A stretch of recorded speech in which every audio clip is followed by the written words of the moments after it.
All right, this is episode 3 of 80 days. We're continuing our adventures here with Mr. Foggy and Passy, going around the world 80 days. I don't know if we're making good time. That's the one thing I'm worried about. Where are we at? In Tehran? No, we're in Herat. We're in Afghanistan. We're not in Iran, thankfully. It's April 7th. If you keep up with your current events, you know what that means. So it's a good thing we're not in Iran right now. Not that Afghanistan's a whole lot better, but let's get into it. I, I I think we're on a good run. The only concern is the time, really. Done a lot of vertical maneuvers. We haven't gone a whole lot of straight east. Maybe we focus on that. It's what sucks is I always forget what we have in our bags. Gotta check the market. We gotta make some moves. So let's get into it right now. Boom. Check the bags. It's number one. Where did this come from? 2,900 in Agra. Don't know where that's at. What the? Okay. I think we're headed. We're on the way to that. Delhi. We're definitely going to India. Okay. What's the market? Oh my goodness. American wardrobe set. I mean, we are gonna be going to America. What do you do? Heavy storm. Don't need you. Railway man set. Don't need you. We had one of these. We do not need another one. Oh, we're gonna be. I mean, let's load up on the Agra set. Get that. I think we got to get rid of some of this stuff, though. Vodka, we get rid of. Bring this over. Let's get rid of.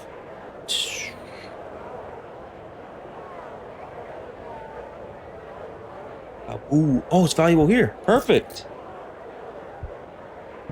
And one more thing. Let's get rid of that. That hasn't done anything for us. Let's put that there, put this here, and that there. We're back down to 3 suitcases.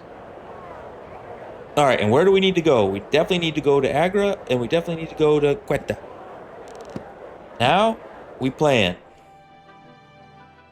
Oh, we're going down to Quetta. Perfect. And there's Agra. There's Delhi.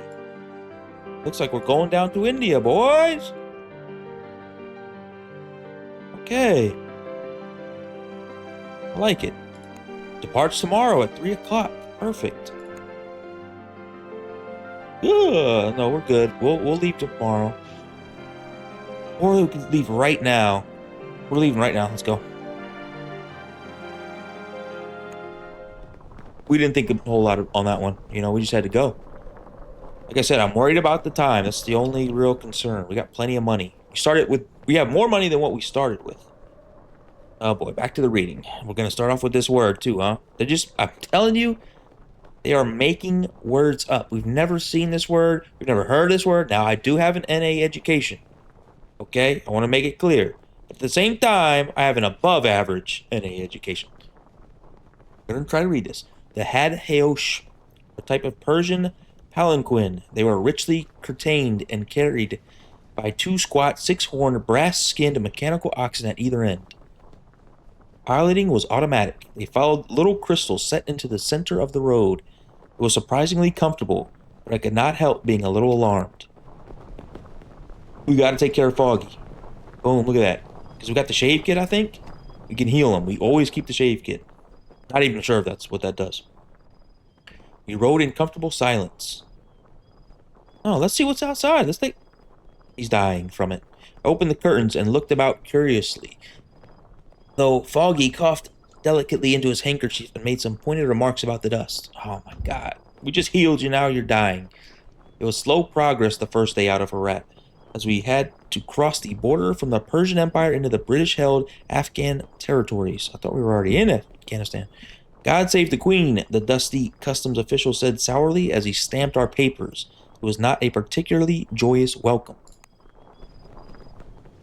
Come on, let's get down and Quetta. We saw all kinds of. He is dying. This dude does not like it. It rained a little in the afternoon today, and no, we're gonna stay dry. I don't think it's a smart thing to bathe in rainwater. made to stay dry and inside the Hadheosh until we reached Quetta, flat and rather sparse cantonment town. A remote posting, no doubt, populated by the terminally insubordinate, the dreadfully unlucky, and the blameless third sons of the British Empire. We should feel at home, right? Because we're in India, British. All right. What are we doing? Market. We're selling goodies. Look at this thing. 4,600 bucks. We got 20K. Anything else? This is valuable in our next town. Another China set.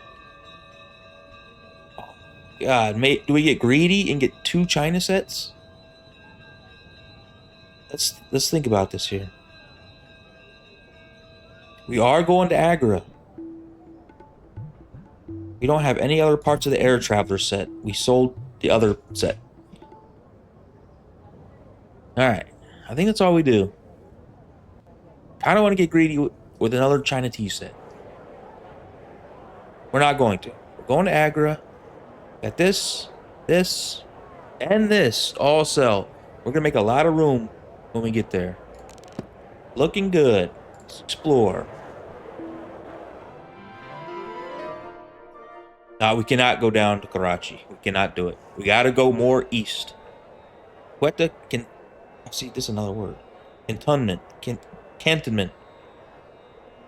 Wow. It's not a real word. I'm telling you it's not a real word. The Quetta was a dreary place. Hastily erected buildings were laid out in the plateau between 4 mountains that cupped us like a curved palm. This was a place built for troops to move through. It had previously been home to tribesmen, but they were long gone now. The station was the only building of consequence. We would ourselves be leading that way soon enough. We know the plan. It's to get over here, buddy. The hired palanquin departs at Lahore tomorrow before noon. Okay. That's where we're going, right? And then we're going to Delhi, Agra, Allahabad, Benares, Calcutta. Okay. Hopefully we can just get like a route, maybe from the Philippines and right across. Okay. I think we're looking good. No, I hit the wrong button. Come on, man. Sleep it off. Sleep a day off. Dude needs to heal. 65. I'm a little worried about him. But we were taken firmly in the hand by Madame Whittington, wife of the local assistant commissioner, 2nd class, not first. A forceful lady. Muscle mommy. Where did I? Okay. That forceful lady, I don't see where I selected. You have a Frenchman as a valet, Madame Whittington remarked in genteel horror. How very modern of you, Mr. Fogg. There's nothing I enjoy more than the criticism of the English, I replied, to my master's horror. Oh, he didn't like that. You have, as they say, the greatest sense of humor. Madame Whittington was rendered dumb. I thought I was going to say numb. Was rendered dumb. Though unluckily for me, the moment did not last. Supper was served soon after, which rather broke the gathering tension. The crowning glory was boiled sheep's head. Ah, delicious. You know, I love a good boiled sheep's head. Which glared balefully at the entire table. Though my master was greatly cheered by its gruesome, unpalatable presence. Truly, could the English spare nothing from the ordeal of being boiled into mush? The mood over dinner was only alleviated by the presence of one Captain Chalmers, a dashing fellow on his way to Chittagong. What is Chittagong? I demanded. An uprising, he declared happily. The statement brought shocked gasp from around the table. He patted the air with a hand. A small group of natives who think they can blow up the empire one post office at a time. We're going to get them into line. Surely all men wish for the freedom. Chalmers looked baffled. And I'm telling you what, Foggy doesn't like when I start asking questions, right? We just got to keep our mouth shut, keep them shaved, keep them happy, right? Foggy doesn't like our attitude. But anyways, Chalmers looked baffled and squinted at me this way and that. We bring civilization and decency to this godforspoken place. You would think you would show a little gratitude. What's freedom if you're pissing in a ditch, begging the lady's pardon? Port was served and passed around to the left. We'll be taking the boat from Calcutta, Chalmers added. It's a short hop to Chittagong from there. Hey, you do you. We're going... Nah. We're going to sail right over that. We cannot afford taking this trip. Look how many days you would lose. Going all the way down to Singapore? No, no, no. We're departing. We're out. Always hire the extra space? Dude, he's just dropping health. At least we're moving more east instead of north and west. What is this thing? I just noticed. We were back abroad. Adios. Made up word. For better or for worse, close quarters, if comfortable.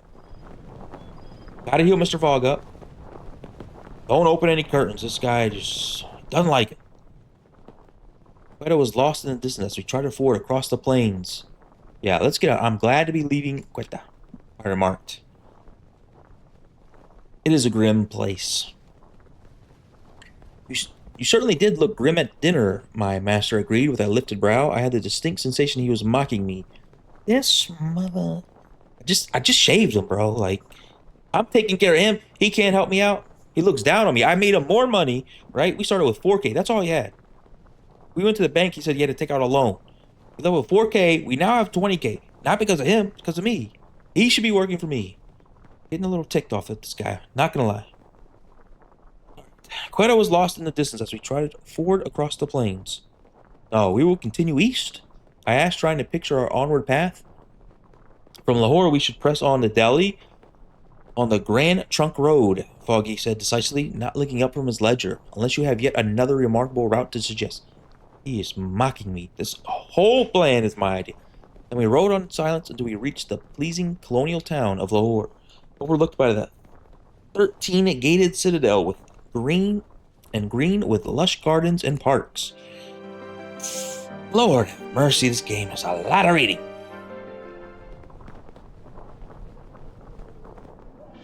Market.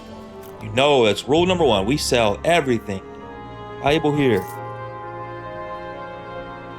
What else? I thought we had more stuff. Oh no, it's aggro we gotta get to.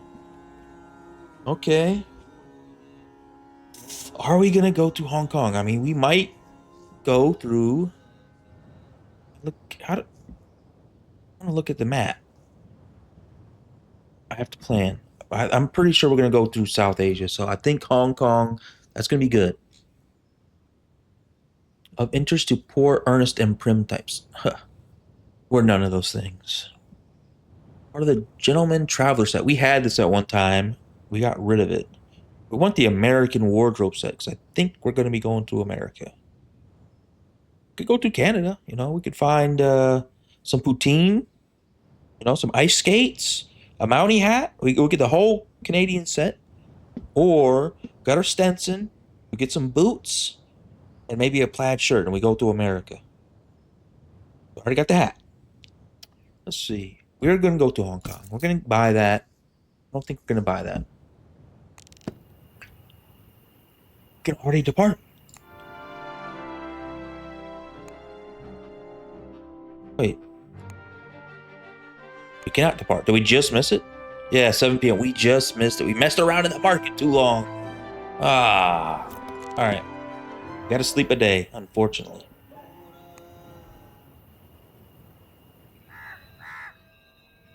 I mean, we heal up when we do that.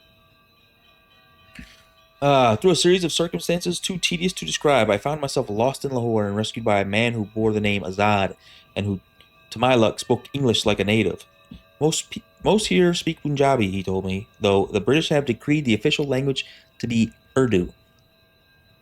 Do you speak Punjabi? I asked. Truly, you are very learned. Most people here speak more than one language, but some languages, he hesitated, some are more politic than others. I thought on what he said. Oh, it's definitely not all speak the same. That would be a terrible world to live in. Everybody speaks the same exact language. Would not be good. Would not give up French, although I don't think we want to speak French. Said firmly, not for all the official decrees in the world. The Punjabis agree with you, Azad shrugged. The language is not only a tool for conversation, but also learning history, literature. It is culture itself. Then culture changes. Also, he sighed. I was once an idealist, but no longer.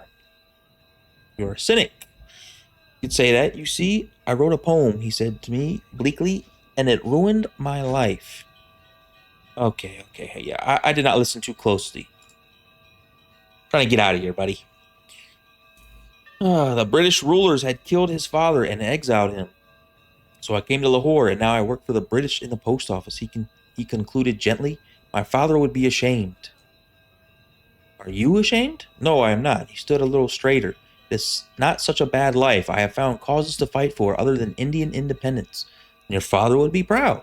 You think so? Azad looked wistful. Thank you for saying as much. In any case, it is a kind thing to do. We reached the main road, and I found my bearings. Do not go to Delhi. What? He begged, seizing my hand. It swallows kind men like... No, no, we gotta go to Delhi. That's what we sell all our goodies at Delhi. Where else would I go? I asked in astonishment. I am a traveler, and that Delhi is a well-connected city. We should continue through Benares rather than the capital, he insisted. It's only a day's journey from here by Atmatic. That's not a real word.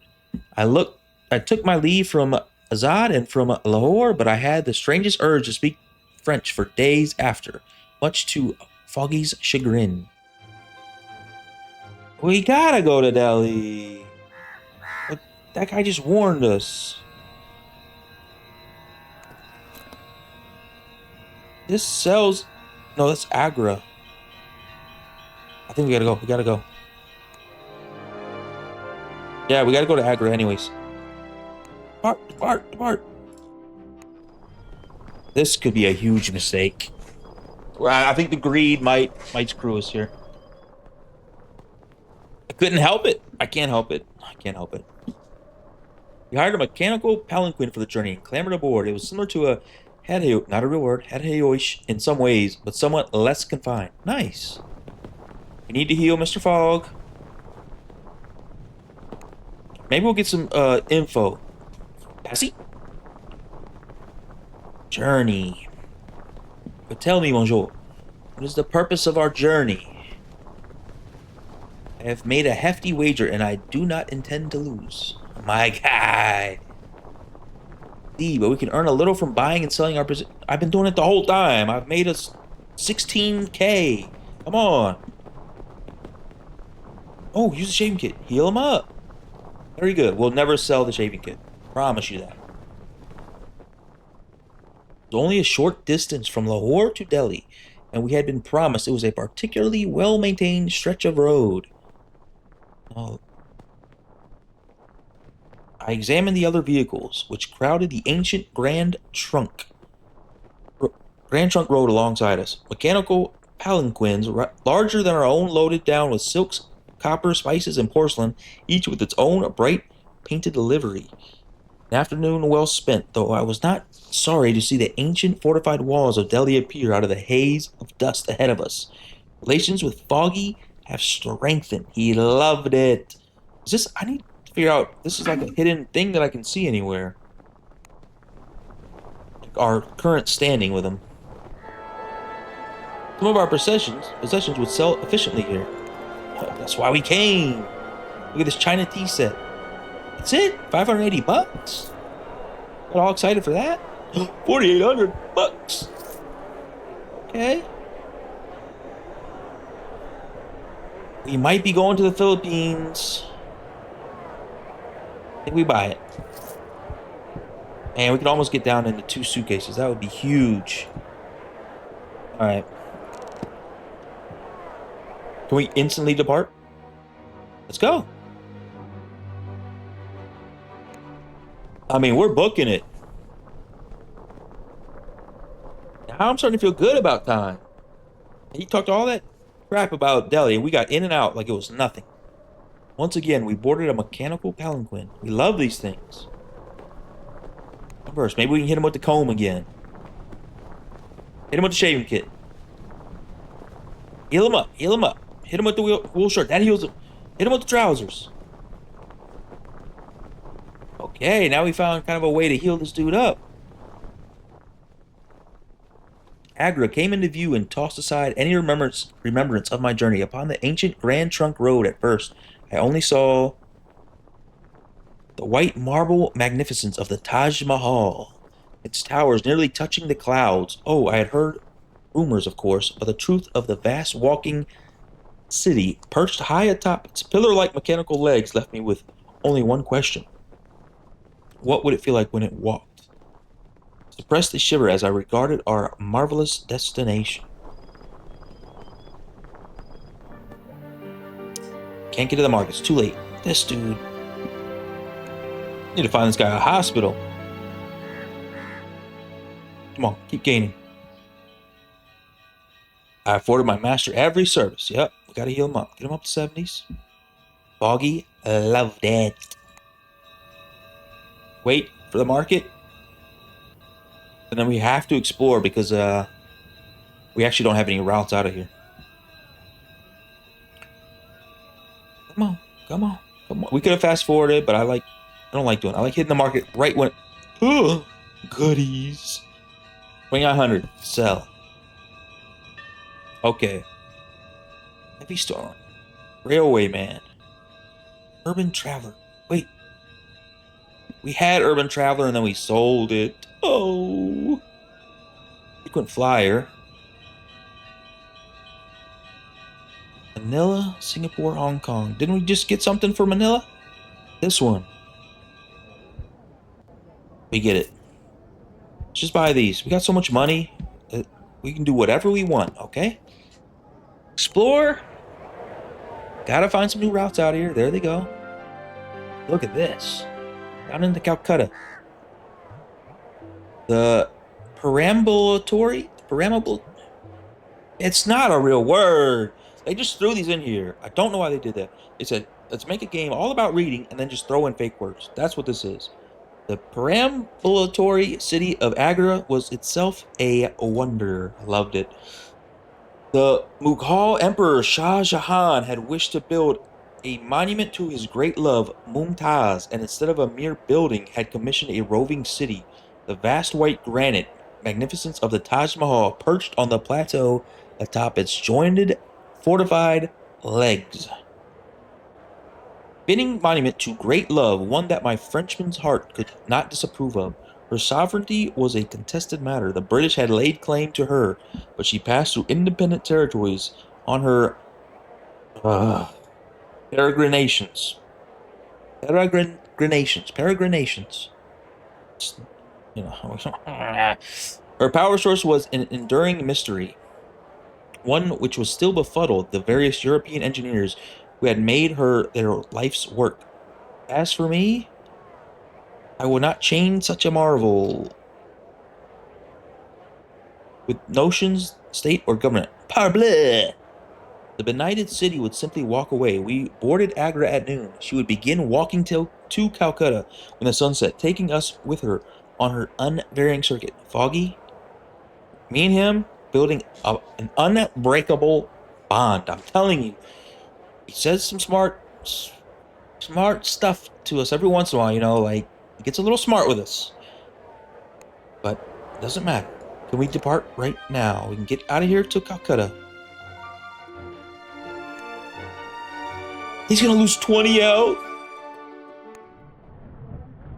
What else can we do? Well, hopefully we can shave him a couple times. One of the scarlet cloaked city officials rang a brass bell. Answering tolls echoed from all corners of the city of Agra. While the sound still echoed in my ears, the city lurched underneath me, tilting first to the left, then abruptly to the right. We were off. The walking city had begun its circuit. She settled down into a regular rhythm. After a few tottering steps, and by evening I barely noticed the slight tilt and yaw developing a kind of sea legs. We gotta hit him with that. He's gonna lose 20 health on this journey. Truth be told, the sound was more difficult to accustom myself to than Agra's multi-jointed gait. Her granite-clad feet pounded into the earth with enormous shuddering crashes like we heard even from our rarefied station. Stayed in the city center. Let's not mess around. The plateau atop Agra's structure had been covered with a thick layer of fertile mud and planted with grasses and flowers, though you could see the iron underneath where a bush had been dug up. A few birds even perched in the trees and sang bright melodies that rhymed. Oh, I got lost. Okay, here we are. And darted between the trees before launching themselves at some invisible, unheard signal all at once into the sky. They wheeled and glittered against the blue, and as I watched them, I was almost able to believe I was in a real metropolis, and not several hundred feet in the air atop a migrating city with an engine for a heart. Sip of water.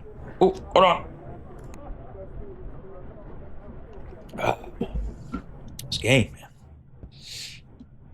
My master and I took turn about the top deck, marveling at the glistening white marble edifice of the Taj Mahal.